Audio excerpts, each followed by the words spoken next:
This is the plaintiff, Lawrence Hanberry.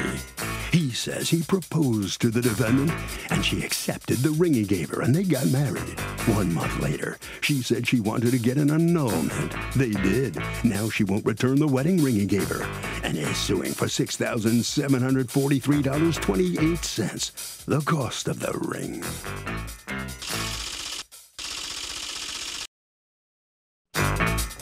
This is the defendant, Bernice Martinez. She says the plaintiff acted like he was the boss of her and wanted her to be a submissive wife. Bottom line, the defendant says the ring belongs to her and she's not returning it. She's accused of getting cold feet. The defendant has filed a countersuit for $250 for legal fees. All parties, please raise your right hand. People's Court is now in session. The Honorable Judge Marilyn Leanne is now presiding. Litigants have been sworn, Your Honor. Thank you, Douglas. You're welcome.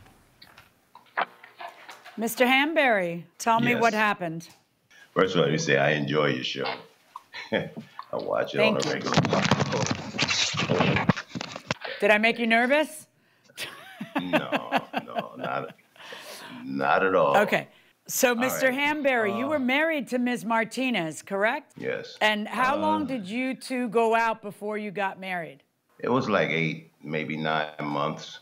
I met her through my late wife, who of 39 years. And the last 4 years of her life, she suffered from cancer. We battled that. I'm so sorry. And she succumbed. Thank you. She succumbed to cancer in November 2017. And Bernice was one of the people that came by and assisted in bringing food and comfort. And over a period of time, you know, she kept coming. And when I came out of that dark place, you know, she was there. And so I was attracted to her. And I must say I was smitten.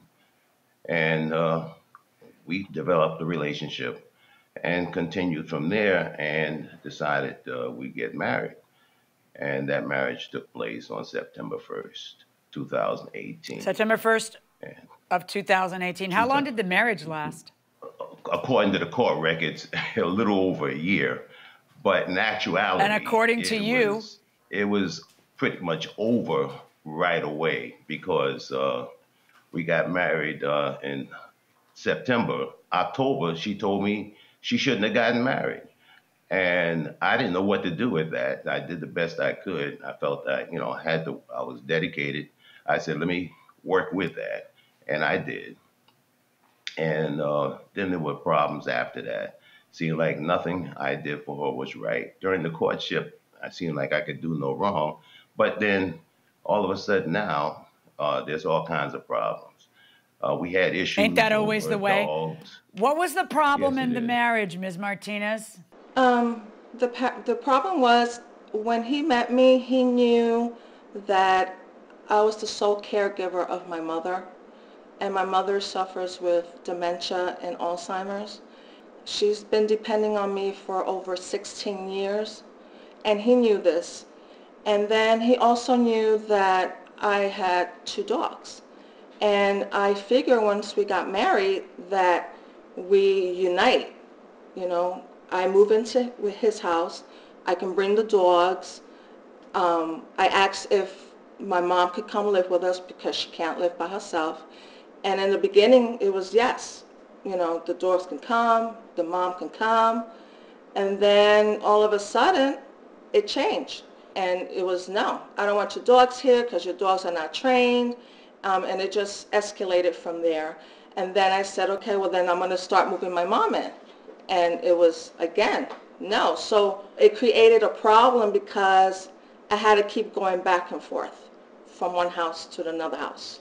Okay, so Mr. Hanberry, she kind of explains why she feels that different about you after the marriage, which is that you were the one who changed course and decided you didn't want her dogs or her mom living with you. Not at all. Okay. Not at all. All right, I'll stop playing Dr. Phil and we'll talk about the wedding band. You guys end up getting a divorce, correct? Yes. No, an annulment. An annulment. Okay. Well, Yes. but you went to court and you settled the divorce.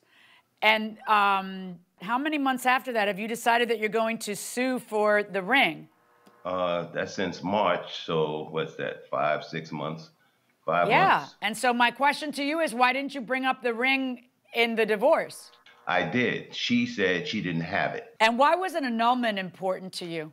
Well, because I felt I was cheated. I put forth a whole lot of effort, a lot of expense, and I got no wife.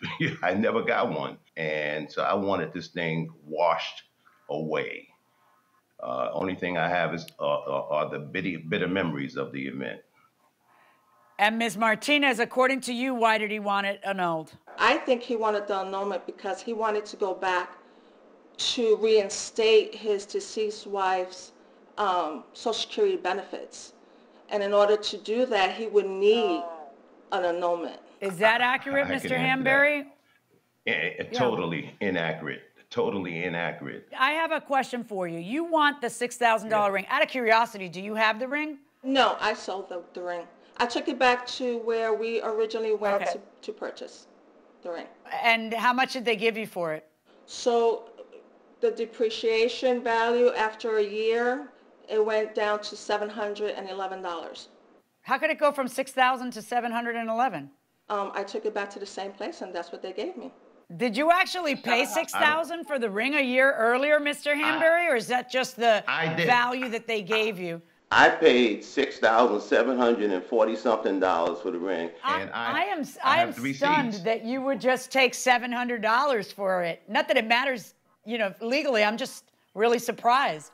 But let me ask you, Mr. Hamberry, here's the problem that you have. I'm looking at the settlement, and in the settlement, under division of liabilities, okay, it says any obligation or liability that is not listed herein shall be the responsibility of the party that incurred the same, and the party that incurred the same shall indemnify the other.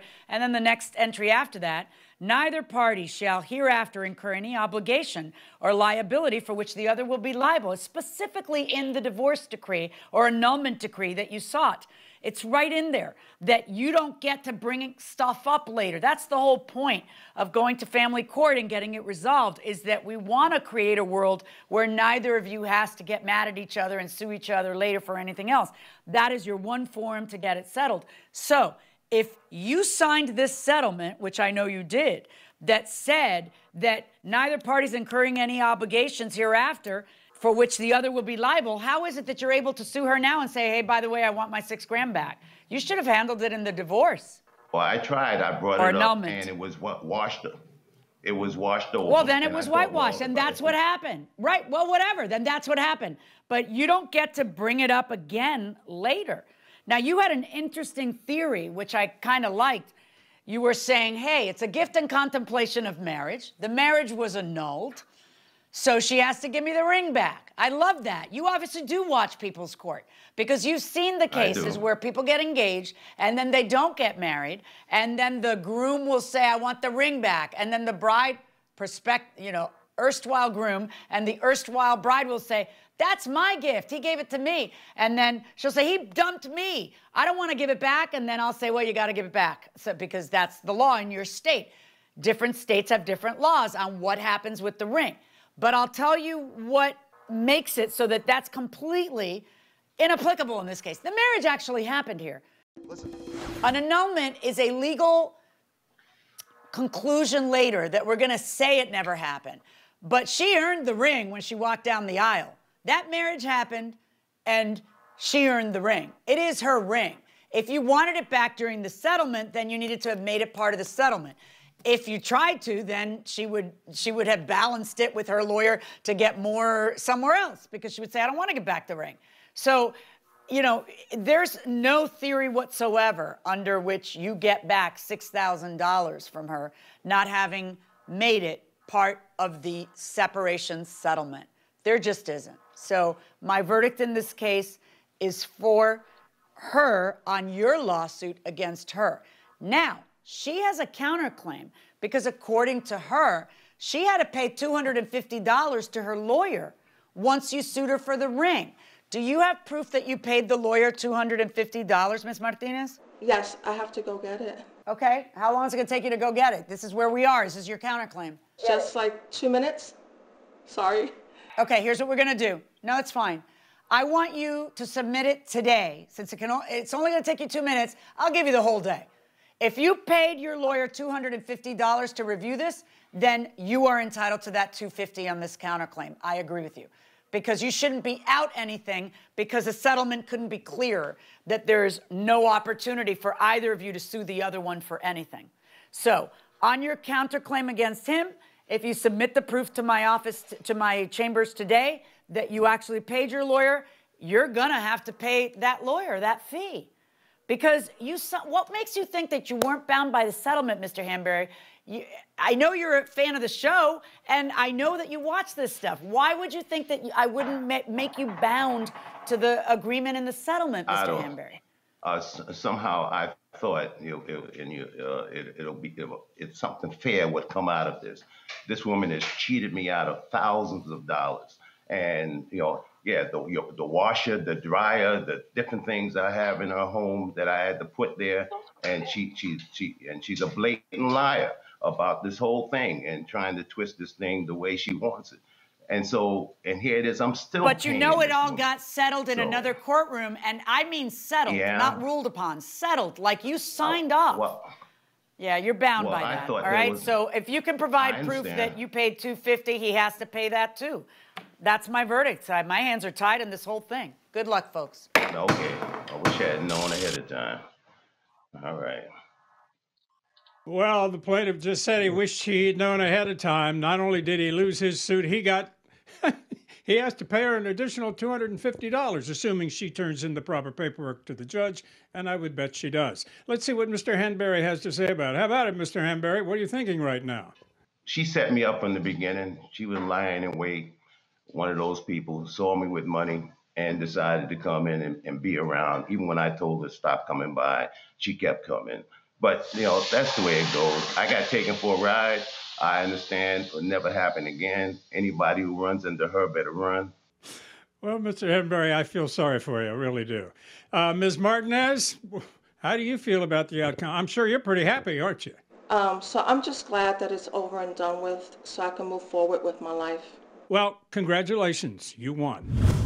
There's a concept in law called res judicata, which literally means a matter decided. And what it means is that when you've already resolved a dispute before a competent court and you have a settlement agreement like they do in this case, you're bound by it. And that's really the heart of this case, isn't it? Right. But you made an interesting point, which was, well, you're getting an annulment, which makes the marriage void from the beginning effectively, but what it doesn't do is blow up the settlement agreement and the resolution of the case just by the fact that it makes it all void. That doesn't mean you can go back and start sorting out who gets the washer, who gets the dryer. I mean, he seems like a reasonable guy. That's why I'm kind of surprised that he actually filed this, because he should understand very clearly that, he and his lawyers and she and her lawyers got it all hammered out. It's over when it's over. Right. You need finality in these things. You need finality, and he just didn't want to stick with the finality, I guess. And it cost him an extra $200. And it cost him an extra $250. $250. And then he found out she only sold it for $700. This was a bad idea on so many fronts. Right. So Nancy wants to know this. Hey, Harvey, my neighbor has a honeybee hive in his backyard. I am trying to be a good neighbor because bees are important for the environment, but the hive is getting really big, and now I have swarms of bees in my yard. What can I do? There is something in the law called a nuisance. It used to be called an attractive nuisance. That's kind of over and done with. But if those bees really create a nuisance, a safety hazard on your property because they're so big, I think you can do something about that. And honestly, I would probably call the Department of Animal Control if the neighbor won't listen, because they're the ones most likely to solve the problem, short of going to court. Court really isn't the right thing for something like this. That'll do it for this case. Litigants for the next case inside the courtroom.